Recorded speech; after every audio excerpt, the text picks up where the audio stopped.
I first realized I had crushes on girls, I would say pretty young in grade school. I didn't necessarily recognize them as crushes per se. I just knew that I wanted to be around certain people all the time. As I look back now, I do realize that I had a crush on an art teacher when I was like in third grade. So it was pretty young, and I had crushes on boys, but it was not sexualized, obviously, at that young age. It wasn't until I was, I think, 12 or 13, really, that I had a crush on a girl named Heather that I went to school with. And um, I now think she had a crush on me, too, and we flirted with each other without really flirting, not knowing what was really going on. And we were down in her basement watching movies, and she reached over and playfully like grabbed my leg, and I completely freaked out and laughed and was uncomfortable, and I shouldn't have been, because girls do that to one another and don't mean anything by it, but I knew that something was happening inside of me, and that's when I first started to recognize that I had feelings for girls. I came out officially at 19, when I was in college. I came out as bisexual. I knew the summer after my senior year of high school that I was going to come out in some way when I went to school, because I didn't want to start off being straight and then have to come out. So I was aware definitely by that time that I liked women, that I liked girls. I had two boyfriends in high school that were fantastic, very sweet, but there was absolutely no sexual attraction happening. And I spent a great deal of time with those boys trying to deflect sexual any sort of sexual connection with them. And so obviously I knew something was different. I at one point thought that there was something wrong with me, but I finally figured out that it was just that I liked girls. And so when I went to Bradley, I at a theater party, which is where a lot of this happens a lot of times, we were sitting around playing Truth or Dare, and somebody said, Truth, do you have a crush on any of the guys in the theater program? And I said, well, who said it's a guy? And that was the first time I ever really said it out loud in front of a group of people.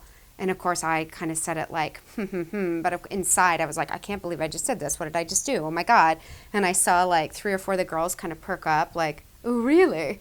And that's all it took. So from there, I was sort of bumped around from the older lesbians in the theater department, and had a little fun here and there. And when I went back home, I believe it was spring break of that year, I brought my best friend Brian, who of course my mom fell in love with and thought this is who I was going to marry. And he was actually my last ditch effort. We tried to do something and it was just ridiculous. He was just a friend. But I brought him home with me, and he knew I was going to come out to my mom. And I waited every time I went in to tell her during spring break, like she was watching a TV show or the phone would ring. It was like it was a comedy. I would build myself up, and Brian would be like, go in there and tell her, just go in and tell her, just get it over with. And I'd get my courage up and I'd walk in, and my mom would be like, can you just wait 1 second, honey? I'm in the middle of it. And I'd be like, all right. So it came down to her driving me back to school. And Brian was in the car behind us, and as we were getting in the car, he looks at me like, you better do this. Like, we have a 6-hour drive, so there's no reason for me not to do it. And I actually dove in, like, as soon as we got out of our driveway. I started like, okay, how am I gonna back myself up into this story? So I started with, hey, Mom, so you know Brian, right? And she's like, yeah, I love him. I think he's fantastic. And I think she thinks I'm about to tell her we're engaged or something. And I was like, well, I love him so much. Like, he obviously is one of the most amazing men on the planet. And I just have no feelings for him whatsoever. Big pause. And my mom goes, are you trying to tell me something? And I said, yes, I think I'm gay. And I shouldn't have said I think. That was the mistake. And she said, well, I think you're jumping to conclusions. I think that There's a lot of things going on at this school and you're having a lot of fun and you're experimenting, but I think it's a phase. I would have known. You were such a girly little girl. I mean, all the stupid things that parents that don't know what they're saying say. And I said, no, I'm pretty sure I know. I've done enough at this point to know that I definitely like women. And she said, well, maybe you're bisexual. And I said, well, maybe I am, maybe I'm still open to men. And I liked to say that because it just was easier for obvious reasons. But that was her initial reaction. My dad said he knew. He wasn't surprised. He's like, I knew when you were 13, I watched you with your girlfriends at slumber parties and I could tell. So he wasn't surprised. My brother wasn't really surprised. People at school were in college. Nobody cared. I mean, everybody else was bisexual or at least bi-curious, so that wasn't an issue. But I eventually, after my freshman year, I became known as one of as a lesbian and one of the only ones on campus. And it was sort of an interesting, it got me into parties first. I was like a little celebrity on the campus because I was known to be a lesbian. So that was kind of fun for me. So it was a very positive experience, but I didn't really have any negative reactions. I was very lucky. I identify as lesbian, 100%, and I have noticed that the younger generations coming up are very resistant to labels or what they conceive or what they perceive to be labels, and that they're really unimportant and they're damaging.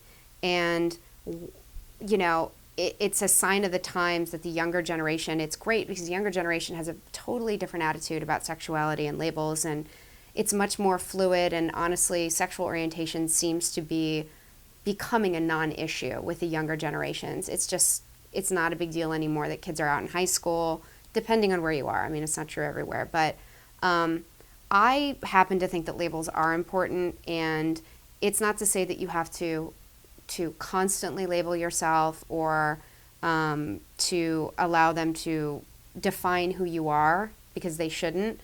But part of the reason that we have visibility is because people were willing to label themselves. Back in the, I would say, the dark ages of being gay here in the United States, the 50s and 60s, and people were closeted, they didn't label themselves. And that's the problem. In order for us to assimilate and to bring our place in society to be equals with everybody, we do need to label ourselves, because otherwise people don't know we exist. They don't know any gay people, so they don't feel that they owe them anything. That, people who have a gay person in their life or family are much more likely to vote against anti-gay measures. We have to be visible, and in order to be visible, we have to come out. And that's in some way obligates you to label yourself. And some people use queer because it's sort of like an all-enveloping, you're not straight. You're anything but straight. You're bi, you're gay, you're lesbian, you're anything but the heterosexual, what is considered norm. And that's fine too. I just feel that you have to label yourself in some way, or we won't exist to the world outside of us. To kids who are still closeted, or to adults who are still closeted, for that matter, you will feel a big sigh of relief when you come out, and you will have to come out eventually. If you want to live a full, a realized life, you have to come out of the closet. And you can start slowly. I recommend starting slowly. Find the family member who you think is going to be supportive, or your gay aunt or uncle, your brother. It's easier to start there than to start with your parents. Obviously, the parents are always the biggest one. But start slowly, start with your friends, and then work your way out. And once you do it, don't be content to live in the glass closet. Don't be content to allow your family members to exclude your partners, or to exclude having conversations with you about this topic because they're uncomfortable with it, because you're as good as closeted if you do that. And that's not to say that you want to throw it in their face at every turn, but your life is your life, and your partner is a big part of your life. And your gayness is a big part of your life. Whether or not they want to talk about it, it's there. And if you're leaving this part of your life out for their comfort, you're living in the glass closet, and you're silently allowing the behavior to continue. So assuming that it's safe for you to come out, assuming that there aren't financial ramifications, there's no reason for you not to come out. There really is no reason whatsoever. And you will be happier. You will find a community. And you will let go of the internal homophobia that you're holding on to. That's holding you back in ways that you don't even know.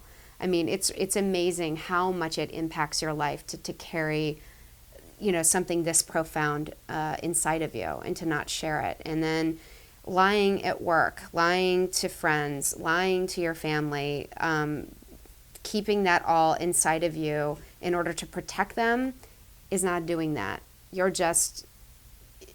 keeping a distance between, the two of you by not being honest and by not sharing this part of your life with them.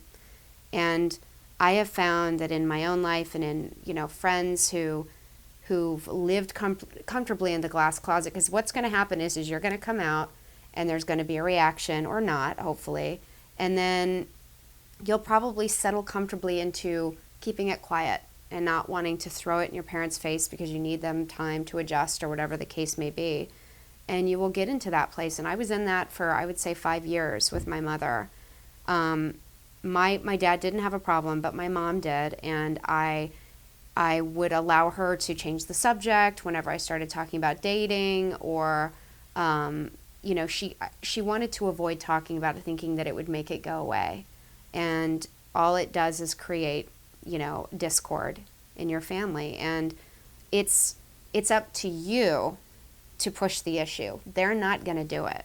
They're going to sit back and let you not talk about your life. They're going to sit back and not invite your partner to family functions, and you'll allow it. And you can't do that. You have to respectfully and slowly and with love push the issue until it's no longer an issue. And if you're a kid and you can come out safely in high school, do it. If you can't, just wait. Just wait. High school is not that big of a part of your life. I'm telling you right now, it's going to be a distant memory. If it's going to cause you torment, just wait until you go to school. Wait until you get out of that high school. Because honestly, you should be focusing on a lot of other things other than dating when you're 16 years old. You should be thinking about college and what you want to do, and, theater and sports and all those other things. You can wait to date, and you'll be okay. But if you can come out, come out.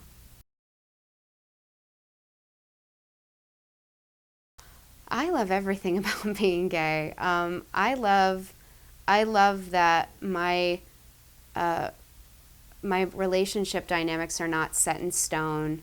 I love that the course of my romance is not predetermined or set for me. I love that I'm in a smaller community that values things that are different from the mainstream. I'm happy that we value sex and that we celebrate sex in the gay community, and we don't run from it and think that it's bad, that we don't, there's less shame in our community around sex, which I absolutely love. I love that I'm surrounded by women who, not only are my, partners, but my friends as well. I love our culture.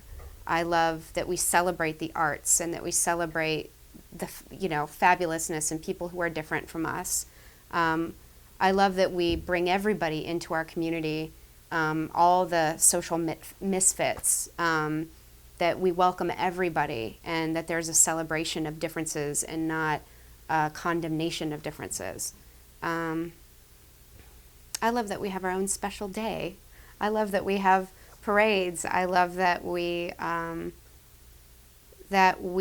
live our life